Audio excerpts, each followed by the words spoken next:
Dans cet épisode, nous retrouvons Rémi Blasi qui est web designer et surtout à son compte freelance. Il va nous partager son expérience et vous donner des conseils. Pour ceux qui ne me connaissent pas, je suis Jessica Trocmé, product designer depuis 2010. Sur cette chaîne, je te partage mon expérience au travers de tutos, beaucoup sur Figma, mais je partage aussi mon expérience au travers de mes formations que tu peux retrouver en lien dans la description. Sur ce, on retrouve Rémi pour qu'il nous partage son expérience et ses conseils. Salut Rémi, merci du coup d'avoir répondu à l'invitation et bienvenue sur la chaîne Just UI Design. Bonjour Jessica, bah, merci pour l'invitation, ça fait très plaisir du coup d'être. Pour commencer, peux-tu nous parler un peu de toi et de ton parcours? Ouais, ça marche. Alors c'est vrai qu'il y a beaucoup de gens qui m'ont posé la question sur quel est mon parcours.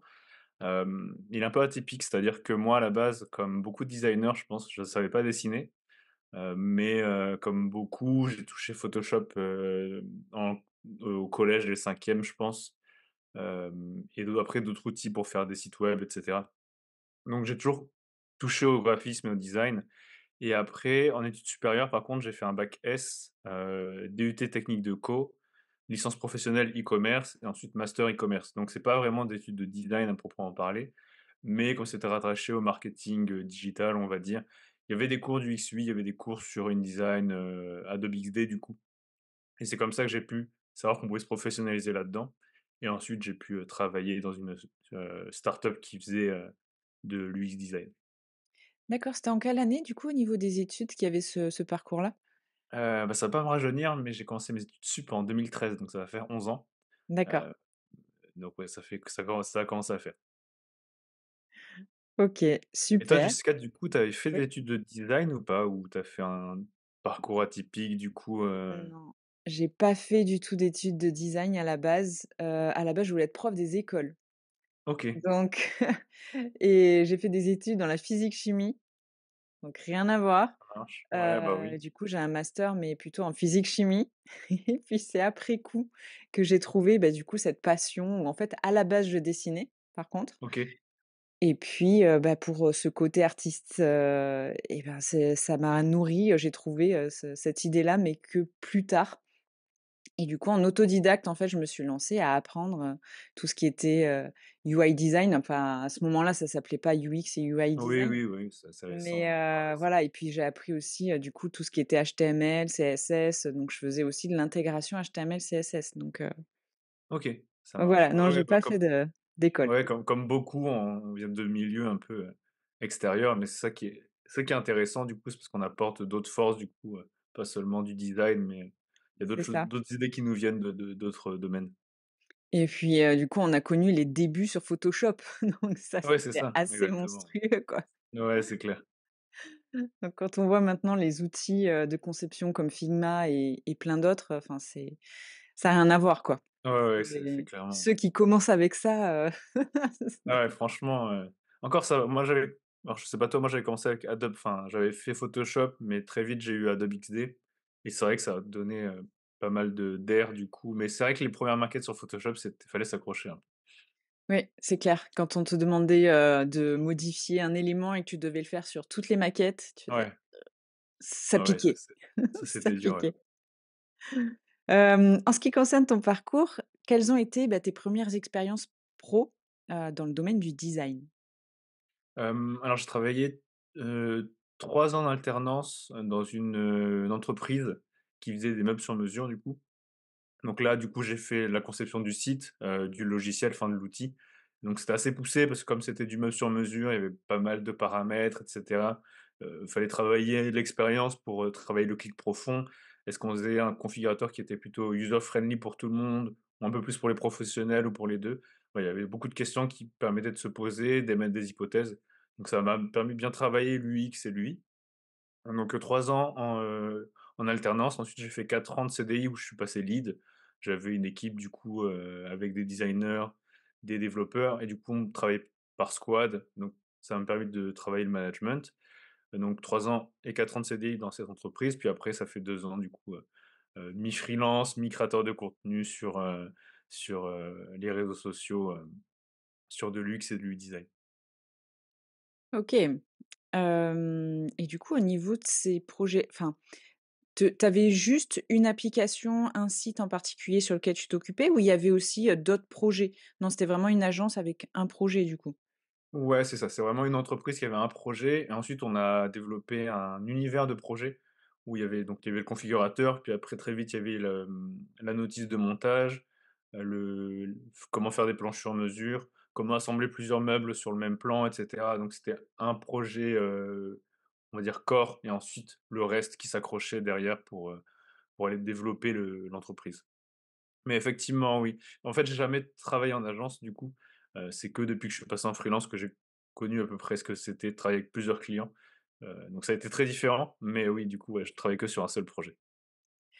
Justement, là, tu dis que tu es à ton compte. Qu'est-ce qui t'a poussé à passer, bah, du coup, de salarié, à freelance ou entrepreneur? Tu es freelance ou ou tu as créé ton entreprise? Enfin, Oui, oui, enfin, ouais, ouais, auto-entrepreneur ou ouais, auto-entrepreneur, c'est ça. OK, Hem, c'est une bonne question. Je pense que quand moi, j'avais fait 7 ans du coup dans l'entreprise, donc j'avais un peu fait le tour et cetera et donc il y a toujours une envie de se développer et cetera, de créer son entreprise. Donc je me suis un peu lancé un peu comme ça, je crois, mais je savais où aller et puis il y a quand même pas mal de ressources sur internet qui permettent d'apprendre à se lancer. Tu as des créateurs de contenu comme Antoine BM du coup, oui, Stan Leloup, heu, qui montrent un chemin du coup et c'est vrai que si on le suit, ça donne pas mal d'idées pour débuter et cetera. Donc c'est pas forcément sur le freelancing, mais plus sur la création de contenu, mais c'est toujours un peu lié, donc tu vas toujours trouver des ressources aussi qui sont liées au freelancing. Mais il y a pas mal de créateurs de contenu qu'on suit tous, mmh. qui sont, sur, l'entrepreneuriat du coup, qui ont un peu démocratisé ça et qui rendent la chose plus facile en termes d'état d'esprit pour se lancer. Oui, c'est clair.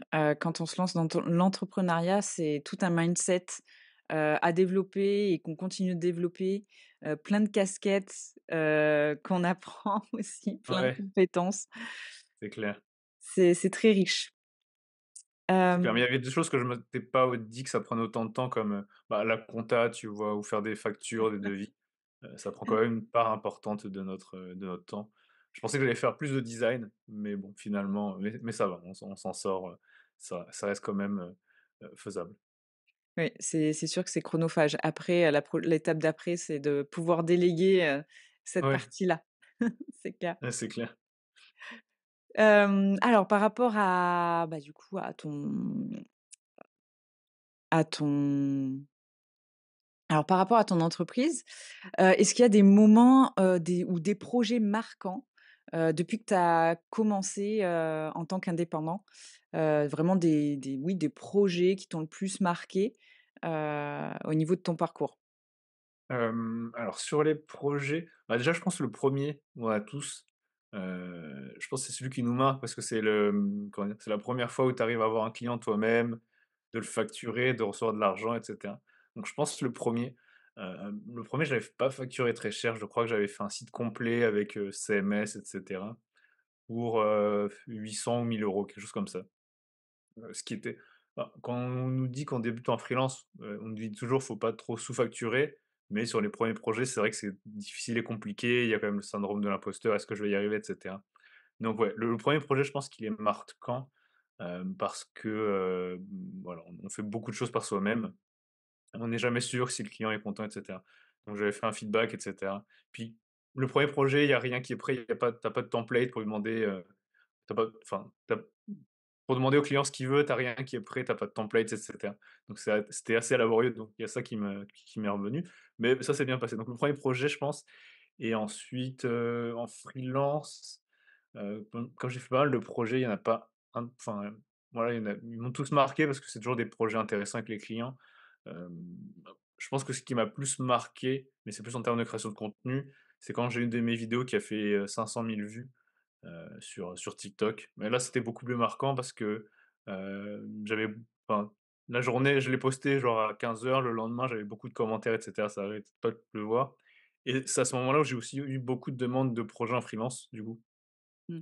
J'ai fait beaucoup de vues, ce qui fait que c'est une période où ça a été très chargé en projet freelance parce que beaucoup de gens ont vu ce que je faisais et du coup, je pense que c'était plus cette période-là qui m'a marqué, où j'ai pas pu faire où j'ai pas pu prendre plus de projets, mais j'avais des clients plus intéressants et j'ai pu plus, facturer, un peu plus cher du coup.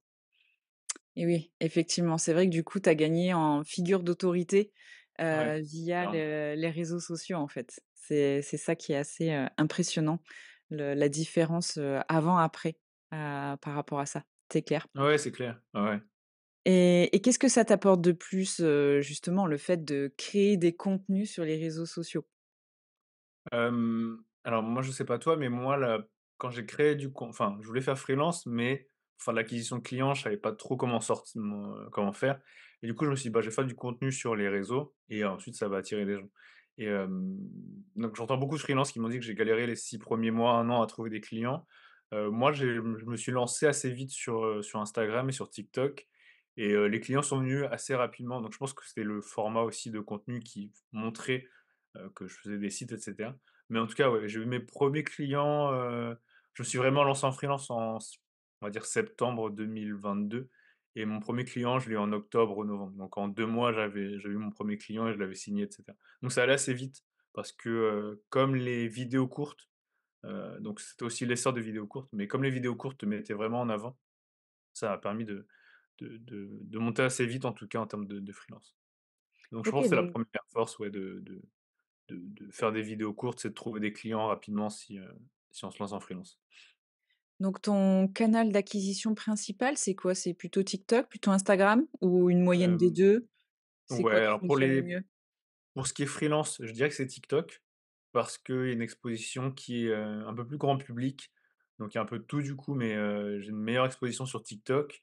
Par contre, en termes de création de contenu et d'audience, je veux dire que c'est plutôt Instagram, sur les, enfin, quand je fais de la création de contenu, plus sur les cours du UX design et cetera.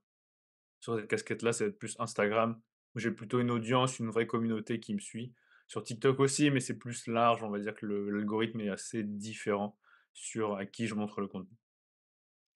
Donc ton acquisition de prospects, de clients, c'est plus, via TikTok? Oui, c'est ça, ouais, ouais. En OK, freelance, c'est ça. Mais en termes de, formation en ligne, vente de cours, c'est plus, Instagram, on va dire. Insta. OK, d'accord et tu es sur, j'ai vu que tu étais sur LinkedIn, mais du coup, tu es moins actif sur LinkedIn?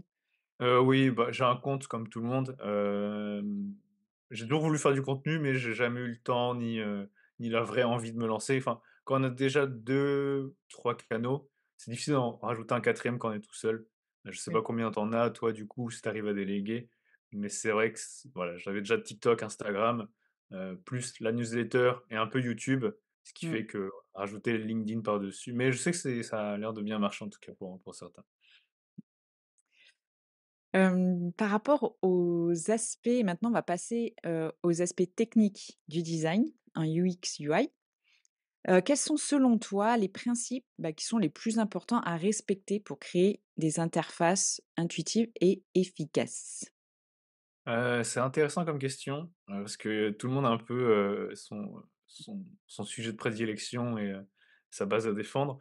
Hem, je pense que la première c'est quand même l'UX, où il faut quand même avoir quelque chose qui est fluide, navigable et cetera. Il faut bien vérifier que les liens sont cliquables, mais j'accorde beaucoup d'importance dans mes cours à montrer, qu'est-ce que l'accessibilité, vérifier le contraste des couleurs, vérifier la taille des typographies, parce que c'est un peu plus simple quand on débute que de se dire: «OK, bah, l'UX», mais c'est un peu, comment dire? Flou, quand on dit l'expérience client parce que c'est pas quelque chose de palpable et cetera.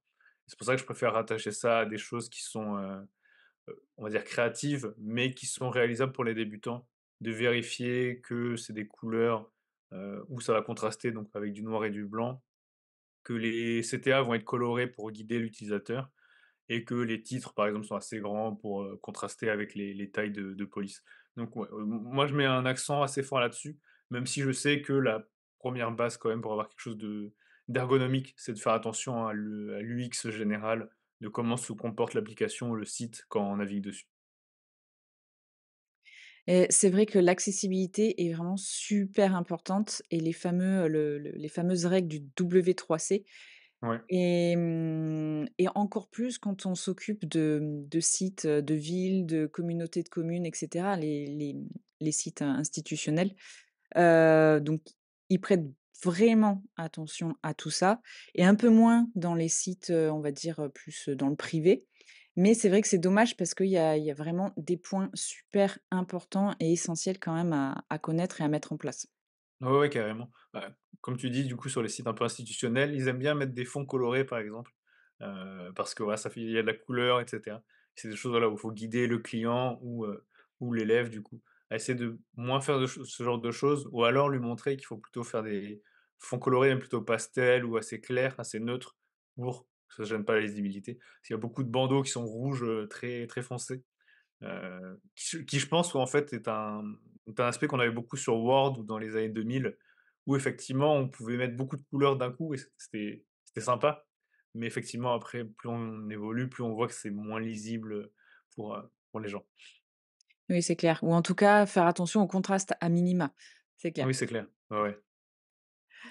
Beaucoup de designers débutants ou même, que ce soit débutants ou qu'importe, ça nous arrive de faire des erreurs en UX, UI.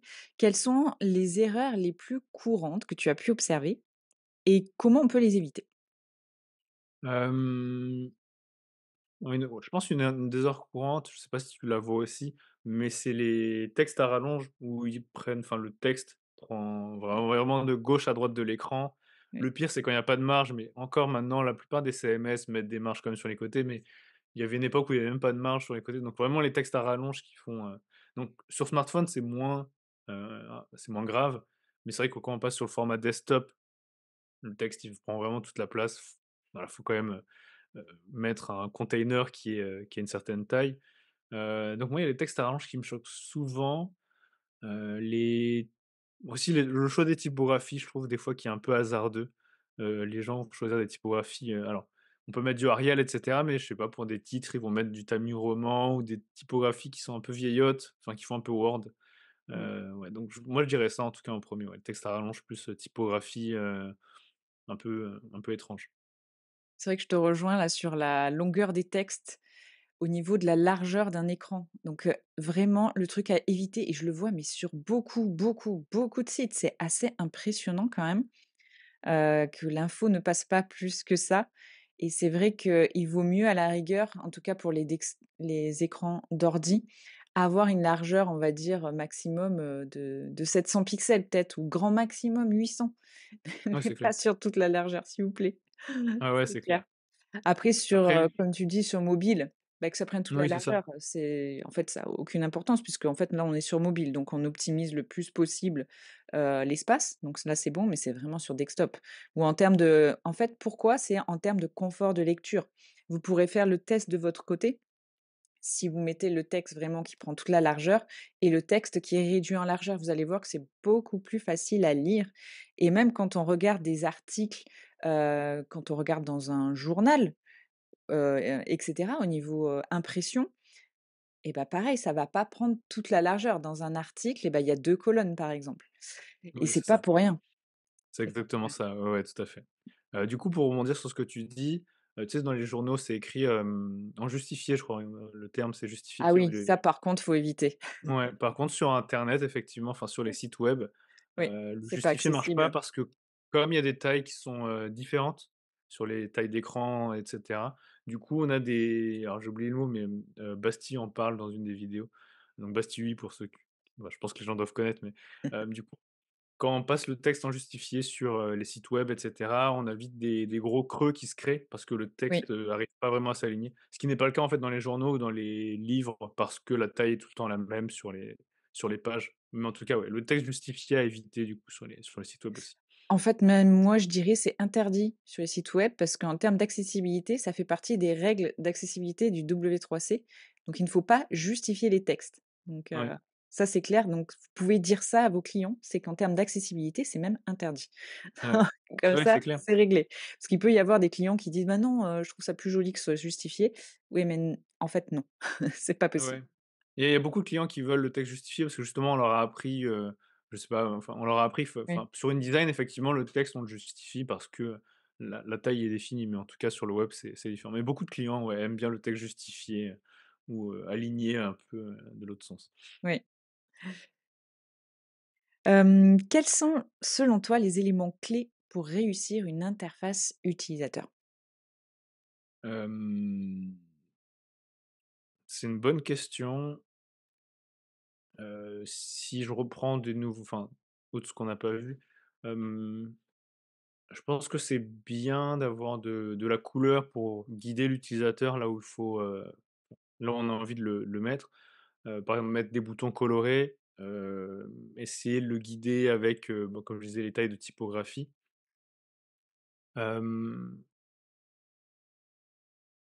essayer on va dire de prévoir ce qu'il va faire du coup sur l'interface et toujours d'être assez proactif sur la façon dont on construit l'interface pour, donc guider l'utilisateur, et éviter de créer de la frustration ou, de la friction quand on crée l'interface, parce qu'en fait, il faut bien comprendre que quand on crée une interface utilisateur pour un site ou pour une application, on est en concurrence avec toutes les autres applications, en fait, qui sont un peu similaires et cetera. Et ce qui fait que si on crée de la friction, que, l'utilisateur se sent perdu sur l'application, sur l'interface, il va fermer du coup et il va aller ailleurs parce que, justement il y a de la friction et c'est pas vraiment ce qu'on veut. Donc c'est important de bien vérifier, ça en amont et de faire des tests utilisateurs si on a le temps, parce que c'est pas forcément le cas pour tous les sites ou pour tous les projets. Mais c'est important de bien faire des tests et de regarder, comment se comporte l'utilisateur lorsqu'il est sur l'interface, et par exemple, il y a une technique assez connue pour être sûr que le client, te donne son impression, mais pas parce que si tu lui dis: «Voilà, ça c'est mon application, comment tu la trouves?» il va être, comment dire? Des fois, il va pas vraiment être, il va pas vraiment enfin, il peut te mentir, par exemple, pour te faire plaisir et donc pas être franc sur ce qu'il pense de l'application et du coup, le mieux quand tu lui montres une application, tu lui dis: «C'est une application concurrente, voi tu peux faire des tests dessus» et là, du coup, il va un peu plus se lâcher et il va dire: «OK, bah, ça j'aime pas, ça j'aime mieux» et ce qui va ressortir du test utilisateur va être un peu plus honnête du coup, sur ça. Donc important de faire des tests, ouais, pour vérifier que la l'interface est cohérente.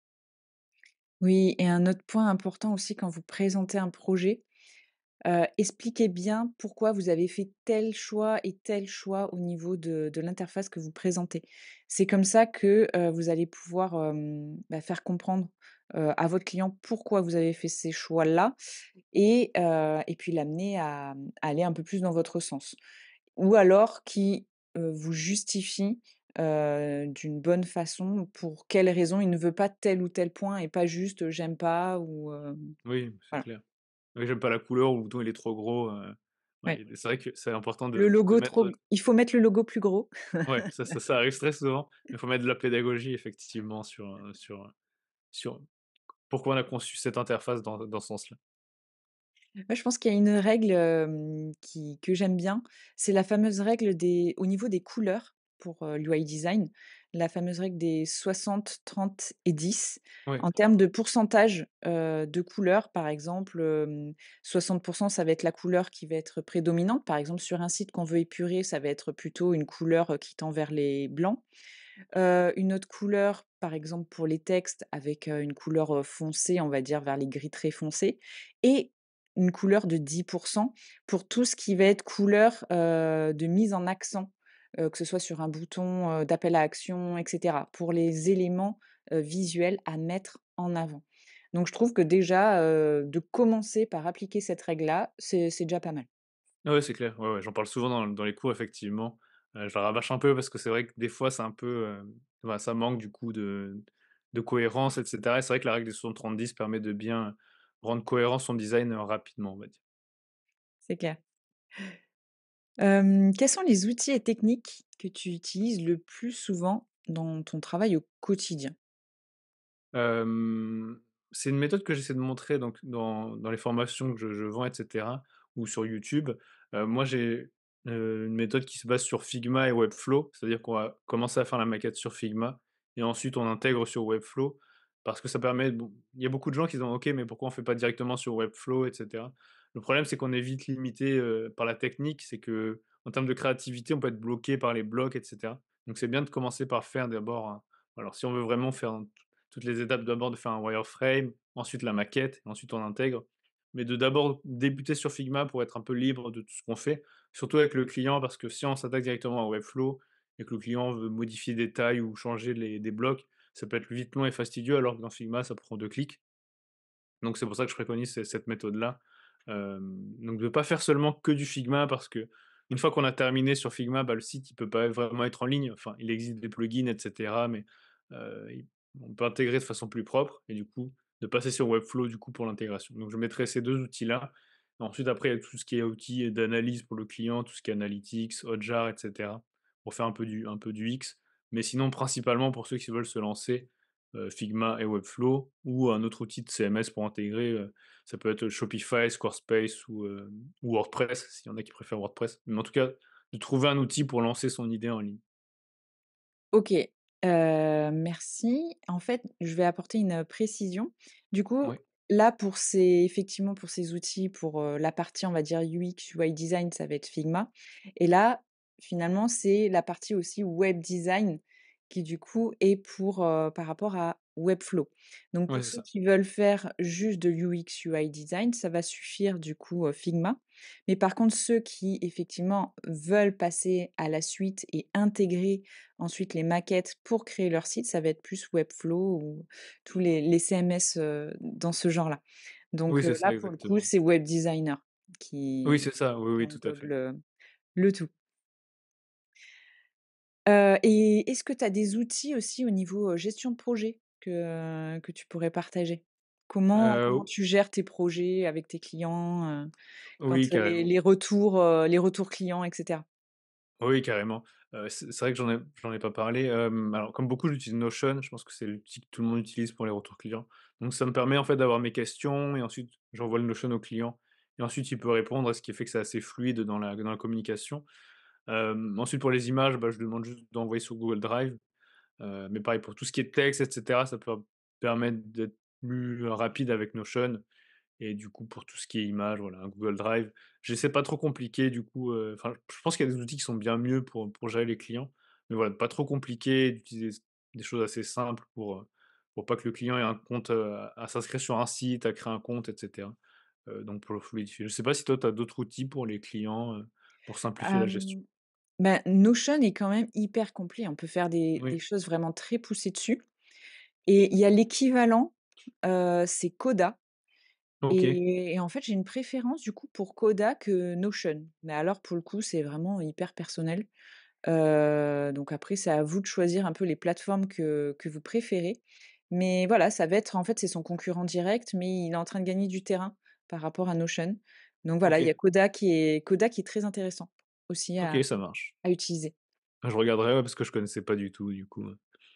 Après en outil, beaucoup plus simple, très light, ça va être Trello qui est très simple Oui, c'est vrai, d'utilisation, ouais. vraiment en mode Kanban, et voilà, donc ça peut être, sympa, pour faire, par exemple, une colonne, de ce qu'on a pu faire, les colonnes à traiter, une colonne où on veut avoir des retours clients, retours clients à traiter et cetera et comme ça les clients, ils voient où ça en est. C'est intéressant, Oui, oui, ça c'est ouais, de faire un peu de méthode agile du coup, même sur des petits projets, c'est ça. Maintenant, on va attaquer la troisième partie, des conseils pour les designers qui souhaitent se lancer en freelance. Depuis que tu as ton compte, quelles sont les plus grandes leçons que tu as apprises, bah, dans l'entrepreneuriat, dans le design? hem Je pense que la plus grande leçon aujourd'hui, c'est vraiment de faire de la création de contenu parce que c'est là où sont les gens, c'est là où sont les clients. Hem, mmh, Au début, je pensais pas que la création de contenu était aussi importante pour les activités, mais c'est vraiment, le nerf de la guerre pour se faire découvrir et un peu d'afficher son autorité. Donc même si vous faites pas forcément, du web design ou autre, mais même un peu dans tous les domaines. Ça permet de montrer aux gens ce que vous savez faire, comment vous le faites et cetera. Donc même s'il y a 1000 freelances sur le web design ou sur l'UX/UI, il y a toujours des gens qui vont, on va dire que c'est plus de l'humain, mais vous aimez personnellement sur les vidéos que vous faites et donc du coup, auront plus confiance à vous donner, leur travail, leurs projets et cetera. Donc je pense que la création de contenu, c'est très important. Il y a d'autres moyens de faire, je pense, en freelance, notamment avec le bouche à oreille, le réseautage et cetera. Mais aujourd'hui, si on veut débuter, c'est important de commencer par là. Donc peu importe le réseau social où vous lancez, ça peut être même, quelque chose dont on n'a jamais parlé, mais Pinterest, où on peut avoir des bons résultats. Mais c'est vraiment de se lancer sur un réseau social qu'on connaît, qu'on maîtrise déjà quand on regarde, qu'on connaît les codes et ensuite de créer du contenu là-dessus et d'essayer quand même de faire du contenu qui va fonctionner, donc de bien essayer de travailler le script, l'approche. Mais en tout cas, une des plus grandes leçons, je pense, c'est aujourd'hui la création de contenu qui est hyper importante, sur les gens qui veulent se lancer. Hem, c'est le moyen le en tout cas, c'est un raccourci et moi, j'ai fait comme ça, mais en tout cas, je vois pas comment j'aurais pu faire autrement pour trouver des clients. Il y a peut-être des marchands physiques et cetera, mais voilà, moi, de base, j'aime pas trop le démarchage, donc compliqué, donc c'est pour ça que j'ai fait la création de contenu pour que ça marche. OK. J'avais pensé à un truc et là, ça m'est sorti de l'esprit. C'est vrai que j'ai un peu dérivé parce que c'était à la Non, base, non, c'est non. comment se lancer en freelance quand on débute. Oui, si. Hem, Par rapport à la gestion, des clients, est-ce que, tu as rencontré, des fois des problématiques que tu as appris, au fur et à mesure du temps à régler? Oui, carrément. Alors, je pense qu'il faut qu'on ess enfin, tout le monde qui se lance en freelance doit essuyer les plâtres là-dessus, mais c'est le délai de réponse et le délai pour recevoir les textes ou les images.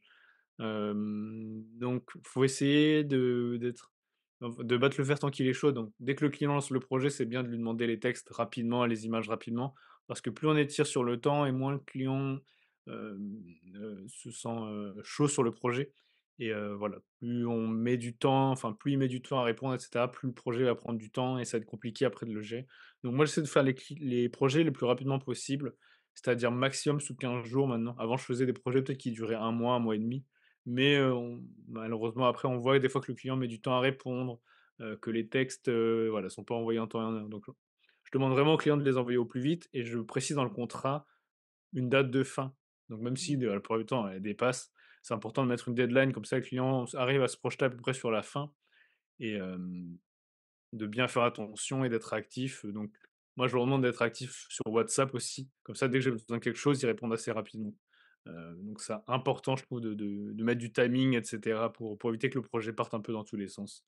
Voilà. Je crois même que même pour forcer un peu le trait, je mets des pénalités de retard par jour maintenant sur les projets.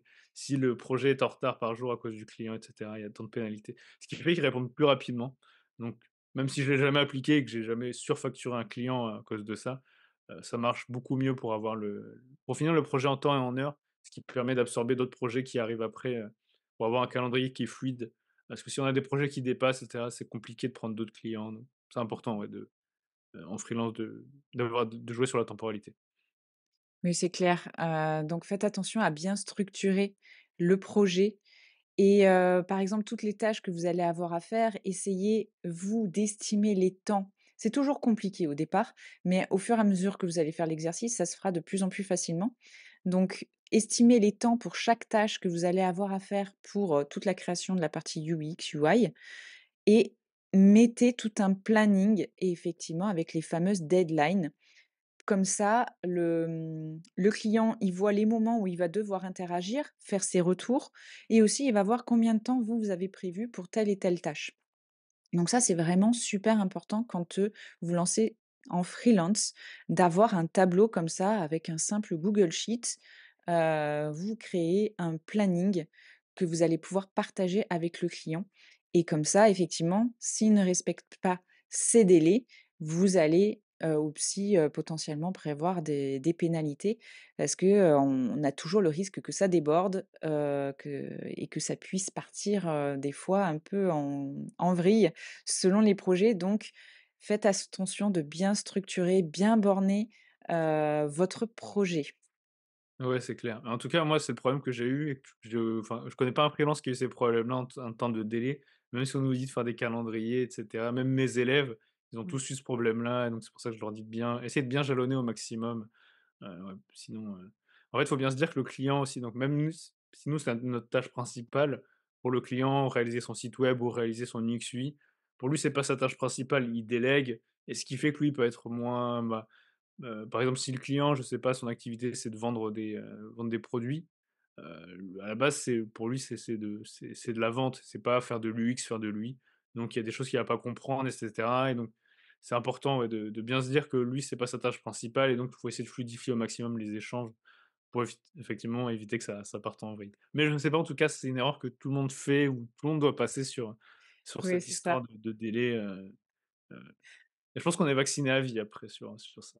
Oui, oui, c'est clair, mais en fait, c'est surtout qu'au début, c'est dur d'arriver à estimer les temps qu'on va mettre. Ouais, oui, c'est sûr.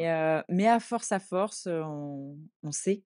Donc heu, donc voilà, c'est de toute manière, c'est comme tout, hein, il faut tester, s'entraîner et puis au fur et à mesure, on ajuste et on apprend. De Ouais, toute manière, voilà, il faut se lancer et faire pour qu'au fur et à mesure, ce soit de mieux en mieux.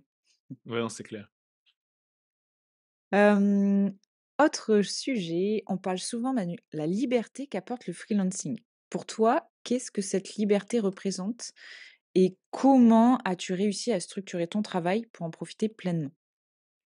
Donc c'est vrai que par rapport au salariat, le freelancing, c'est un peu, on se lève quand on veut et on part un peu quand on veut. Ce qui est vrai, mais il faut quand même structurer sa journée et cetera pour être productif sur la journée. Donc même si mes journées sont plus courtes qu'on va dire que quand on travaille en salariat, j'essaie de garder quand même des horaires de bureau. C'est-à-dire que je me lève, pour 9 heures et ensuite je finis vers 15-16 heures, 17 heures s'il y a vraiment des projets en freelance qui sont assez lourds. Mais en tout cas je pense qu'il y a beaucoup de gens qui se disent: «Bon, bah, je peux travailler quand je veux, je peux faire des midis, minuit, je sais rien». Mais en tout cas, moi, je trouve que c'est important de garder des horaires de bureau et cetera, comme ça on peut quand même sociabiliser avec les gens et cetera. Puis les gens répondent sur des horaires de bureau. Donc il y a cette flexibilité-là. Il y a aussi on peut travailler d'où on veut, il y a des gens comme moi qui restent quand même à Paris ou même dans des villes et cetera. Donc même s'il y a ce côté qui peut être confortable, j'ai pas vraiment adopté la vie digital nomade et cetera. Donc moi j'ai gardé quand même des heures de bureau, un endroit fixe. Là où par contre c'était mieux, c'est que j'ai pu partir beaucoup plus en voyage. Parce qu'on est en salariat, c'est vrai qu'on est limité à 5 semaines et donc là, du coup, j'ai pu un peu plus partir parce que mes revenus ont été, confortables et ce qui fait que je pouvais plus partir en tout cas. Donc j'ai plus voyagé durant ces 2 dernières années. Ça, c'est sûr. Donc je pense que le point principal pour moi, c'est que je voulais plus voyager et que j'ai pu me permettre. Mais après sur le reste, ça a pas trop changé pour moi. J'ai quand même gardé, comme je dis, des horaires de bureau et cetera.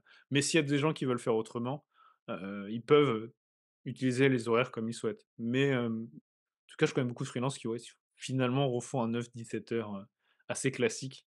Bon, il y a beaucoup de gens qui font ça même, sur ce même hors du freelance, dans les carrières musicales ou autres pour composer, ils gardent quand même 2 horaires de bureau, pour faire ça. Et encore que 16h-17h, enfin au niveau heure de bureau, tu vois, Ah d'habitude, c'est ouais! quand même plus Non, par contre, 18h, 19h, ouais, oui, non, c'est clair, voilà. ouais, ouais, ouais. Donc Je C'était en salariat, j'avais quand même de la chance, je finissais entre 16 et 17 heures, ah oui, donc j'avais d'accord, pas des OK, horaires très, oui, oui, c'est assez rare, hein, OK. je faisais un 35 heures qui était, dense, ouais, je finissais pas à 18 heures. Mais oui, effectivement, plutôt un 9-17 heures du coup par rapport à d'autres personnes, ça permet de travailler un peu moins que sur une activité salariée. D'accord. Moi de mon côté, j'ai appris, grâce à des bouquins à devenir plus productive et cetera. Oui, Comme par exemple les livres comme, Avaler le crapaud, et cetera.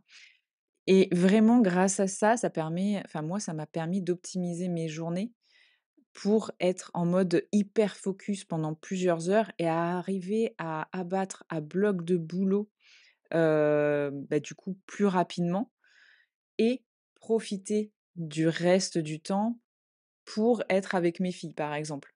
C'est vraiment plus, apprendre aussi à devenir plus productif en un minimum de temps et là, il y a ça aussi, ce côté-là qui change la donne alors que si tu vas travailler enfin pour moi, quand, j'étais en mode salarié, le truc c'est que voilà, tu arrives, tu vas prendre le café avec un tel, tu papotes, hop, tu te mets à travailler, tu es interrompu, il y en a un qui te pose une question et cetera. Tu Au niveau productivité et puis il y a des réunions un peu dans tous les sens et en fait, en termes de productivité, ça n'a rien enfin, pour ma part, ça n'a vraiment rien à voir. Donc tu fais du 9h, 18h, 19h, mais en final, le réel travail effectif, enfin, des fois, ce que je vois dans les entreprises, enfin, c'est pas optimisé du tout, quoi. oui, non, c'est Je clair. sais que pour ma part, l'entrepreneuriat, moi, ça m'a permis d'optimiser mon temps et le reste du temps de profiter, de mon côté, quoi.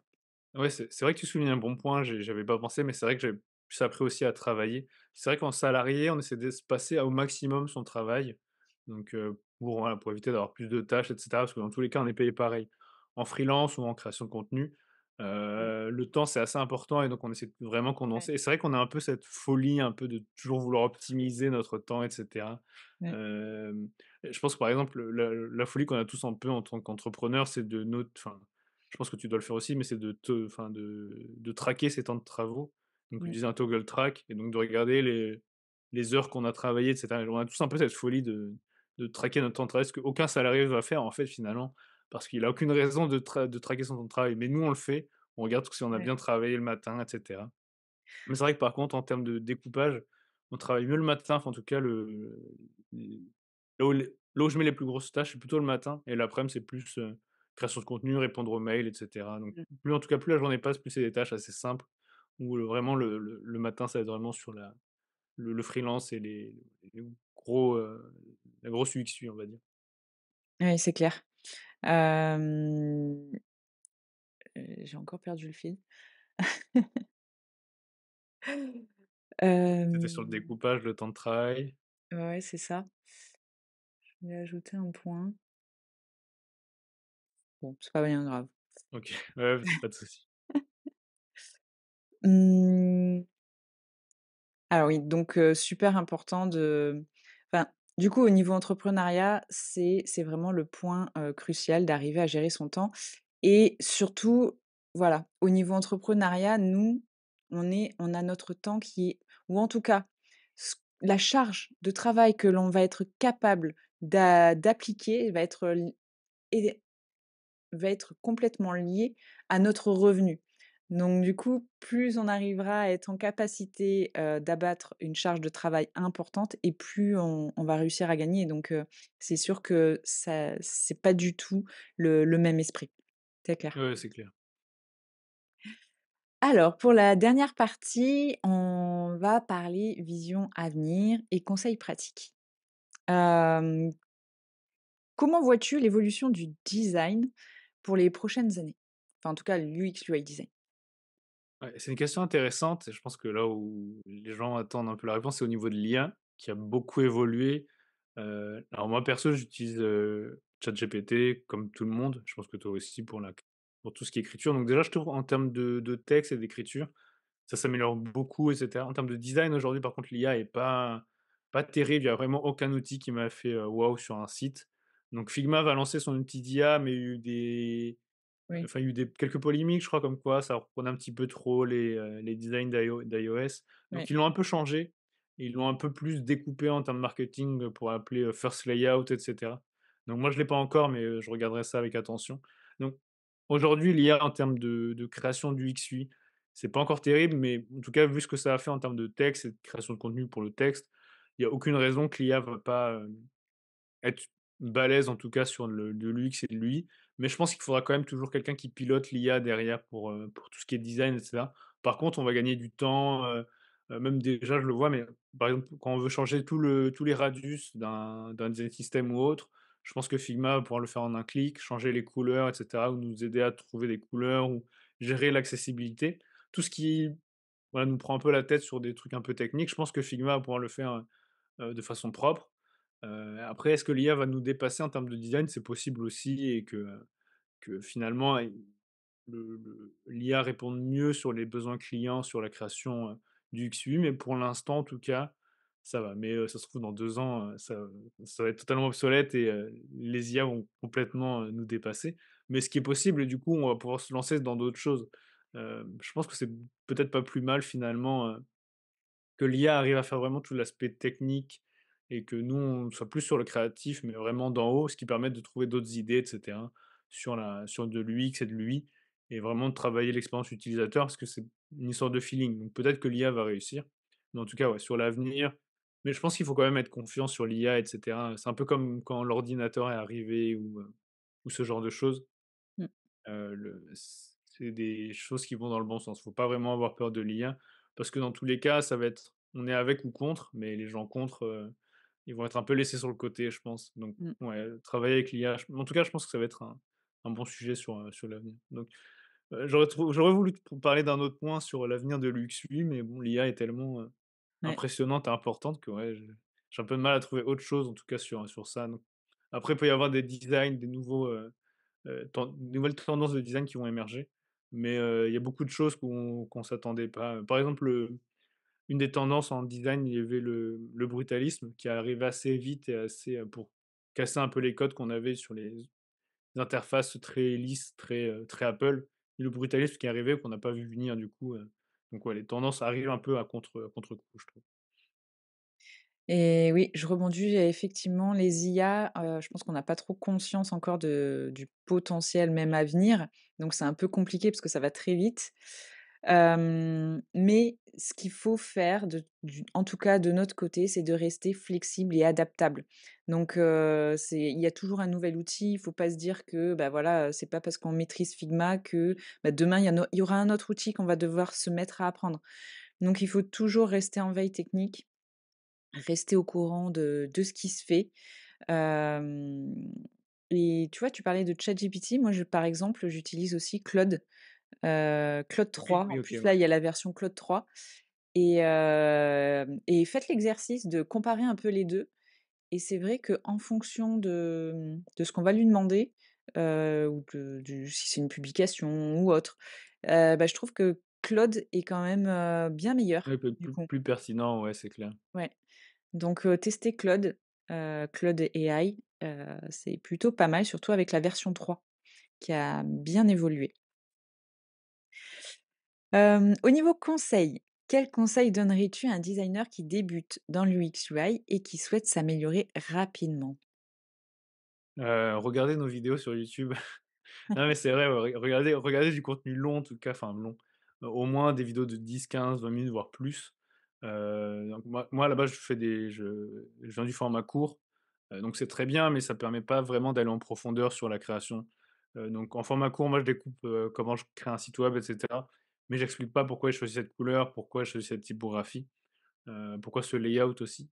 Donc je pense que c'est important, ouais, de regarder plus du format un peu plus tuto, un peu plus long, où on plonge vraiment un peu dans la tête du créateur, du designer, quand il crée la page sur Figma et cetera.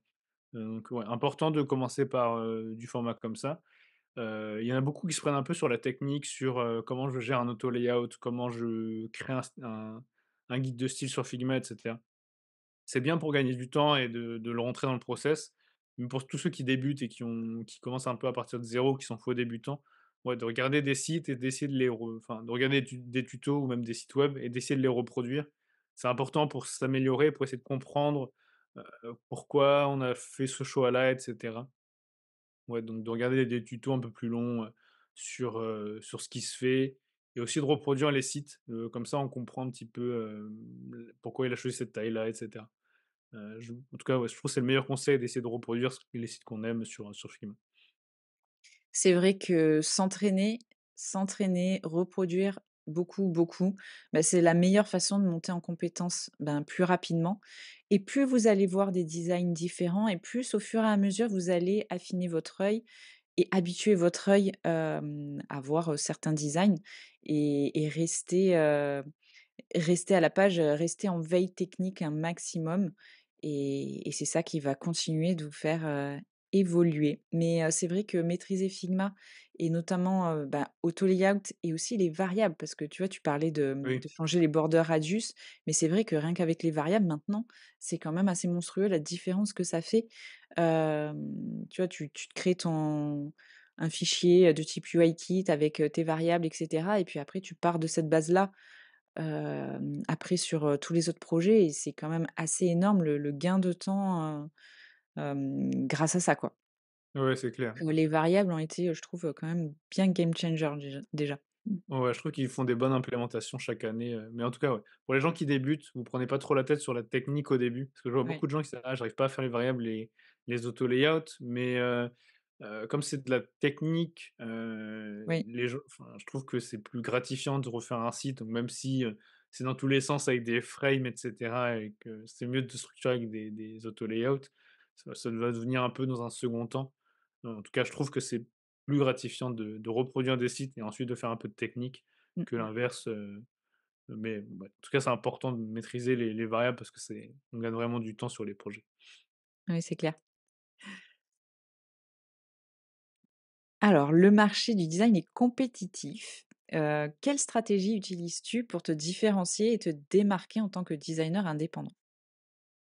C'est vrai qu'il y a beaucoup de monde, sur le marché, à tel point que, bon, je te raconte une anecdote, mais quand je regarde des anciennes connaissances que j'ai eues en cours et cetera, qui étaient pas en fait enfin moi je savais que j'étais un peu branché dedans, mais j'ai plein de connaissances où je soupçonnais pas en fait qu'ils allaient arriver là-dedans, mais j'ai plein de connaissances, ouais, qui sont passés UX, UI designer, alors que quand je les connaissais, ils avaient pas vraiment d'appétence là-dessus. Et donc c'est pour ça que je trouve que le marché a beaucoup évolué, mais ce qui fait qu'on a des profils assez différents et cetera. Hem, sur la ques Pour répondre de façon plus précise à ta question, je pense que c'est important de se nicher, en termes de design, de travailler vraiment en design à fond. Moi, par exemple, je suis assez branché, landing page et où ça tu sais, ça va être des designs, à la Untitled UI, c'est-à-dire qu'il y a un gros titre avec, le bouton où il y a des lumières et cetera et un gros un peu en mode SaaS, enfin, tu sais, des pages de Oui. SaaS en gros. Donc bien travailler son design, mais d'avoir un style de designer, on va dire. Parce que les clients vont faire plus attention à ça et à regarder ton portfolio et d'avoir un portfolio cohérent sur, un seul et même projet. Donc c'est bien de travailler plusieurs projets quand on s'entraide, mais quand on essaie de travailler son style, d'avoir un style assez prédéfini parce que si on part un peu dans tous les sens, le client va pas savoir qu'est-ce qu'on fait comme site, qu'est-ce qu'on fait comme style graphique. Donc de bien travailler ça. Et pareil sur la création de contenu du coup, de trouver un format qui un s de trou d'essayer de trouver un seul format qui va marcher pour être assez, comment dire? Récurrent quand les quand les gens vont cliquer, et cetera. Donc moi je trouve c'est important de se nicher pour trouver, sa patte et c'est comme ça que les clients vont vous reconnaître dans un style. Oui, donc en fait, se spécialiser, donc toi, tu t'es spécialisé au niveau des landing pages. Par exemple, ça Oui, c'est ça. pourrait être d'autres personnes, sur les tunnels de vente, Ouais, c'est ça ou du sur du e-commerce, SaaS, il y a beaucoup de ou choses, sur mais du d'éviter de e-commerce, s'éparpiller. effectivement. Parce que je pense qu'une erreur qu'on fait au début, c'est un peu de s'éparpiller sur un parce qu'en fait, tout est possible quasiment avec, les Mmh. outils qu'on a à disposition. On peut faire du e-commerce, du drop, enfin ou des pages de vente. Mais voilà, c'est important de se spécialiser, je pense, en termes de design et de contenu pour ça. Parce que sinon, le client ne veut pas trop savoir où est-ce qu'on va et quel type de projet on travaille. Oui, peut-être au départ, du coup, se plonger sur une problématique, que l'on règle, Oui, c'est ça. par notre solution et ensuite, au fur et à mesure que vous prendrez de l'expérience, vous pourrez toujours élargir Oui, votre ouais, c'est champ de ça. toute manière. C'est jamais définitif, on travaille pas forcément moi, au début, je faisais beaucoup de landing page, puis après j'ai switché sur du e-commerce, sur Shopify, parce que ça marchait bien, puis j'ai pu m'élargir, mais en tout cas, ouais, j'ai commencé sur un seul, design, on va dire. Oui. Et pour tes projets futurs, qu'est-ce que tu as comme objectif? Là, j'ai fait pas mal de création de contenu, donc je vais un peu plus, et j'ai un peu relancé mes formations.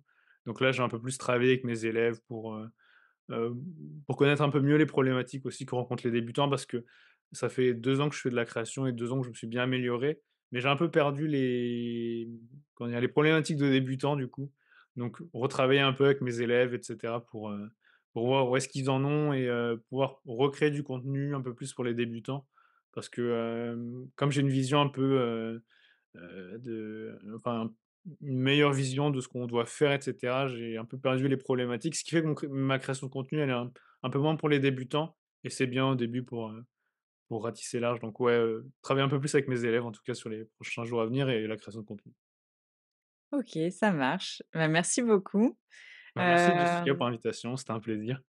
ouais, c'était bien chouette. Et puis pour, les abonnés, vous pouvez le suivre du coup sur Instagram. Ton nom à suivre pour Insta, sur Insta, c'est? C'est Ouais, c'est UI-Rémi, c'est pareil sur TikTok et aussi la chaîne YouTube du coup, UI Rémi, alors je sais pas si c'est un tiret bas, mais en tout cas le même nom et il y a des tutos sur Figma aussi, mais aussi sur Webflow et cetera. Donc s'il y en a qui veulent faire un peu plus du web design et pousser les projets en ligne, c'est possible.